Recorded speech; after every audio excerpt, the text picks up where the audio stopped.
Quand les usagers dénoncent retard et annulation, vous répondez par des chiffres bruts d'offres, sans jamais regarder la qualité réelle du service.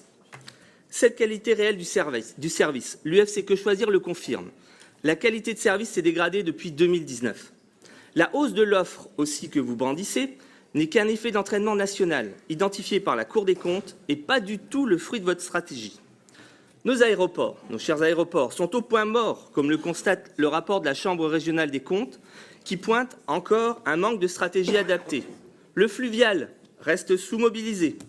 Et, alors même que vous peinez à gérer ces compétences, vous reprenez 525 km du réseau routier national. Votre majorité persiste également dans une logique punitive envers les automobilistes, guidée par l'idéologie verte et une minorité bruyante d'écologistes de salon. Les zones à faible émission que vous soutenez ne sont rien d'autre que des zones de forte exclusion. Elles frappent les artisans, les salariés et les retraités qui n'ont pas les moyens d'acheter un véhicule neuf. Comme 80% des Français, nous refusons cette ségrégation sociale et nos députés ont initié le retrait pur et simple des ZFE.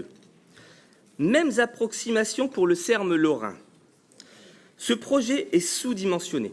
Les 22 000 places assises promises à horizon 2030 sont insuffisantes et à minima 50% en dessous des prévisions de fréquentation. D'ailleurs, certains élus de votre camp le reconnaissent aisément. Nos 120 000 travailleurs frontaliers luxembourgeois n'ont décidément pas fini de galérer avec des trains bondés. La fracture rurale, enfin, demeure béante. Vos cartes colorées oublient les vallées vosgiennes, le plateau de Langres, la Meuse. Là où l'on supprime des arrêts de bus, où l'on ferme des petites gares, la voiture reste vitale. Or, loin de soutenir les ruraux, vous persistez dans l'augmentation du prix du gasoil et toujours plus de taxes. Votre plan vélo, de 125 millions d'euros, ressemble à une lubie de bobo citadin.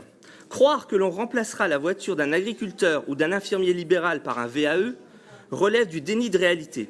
Les habitants des territoires ruraux ne demandent pas des pistes cyclables en rase campagne, mais des routes entretenues et des cars qui passent. Rédiger un pacte des ruralités, c'est bien, agir, c'est mieux. Encore une fois, dans ce domaine des transports comme dans d'autres, à force de suivre les modes du verdissement dogmatique et la communication XXL, il y a de votre part un manque flagrant d'ambition et de vision stratégique. Nos 3 régions méritent mieux que des panoramas, elles ont besoin d'une trajectoire claire.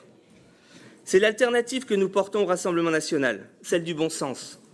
Une mobilité populaire, fiable, lisible et économe qui protège le pouvoir d'achat, défend la ruralité et valorise l'industrie nationale. Je vous remercie.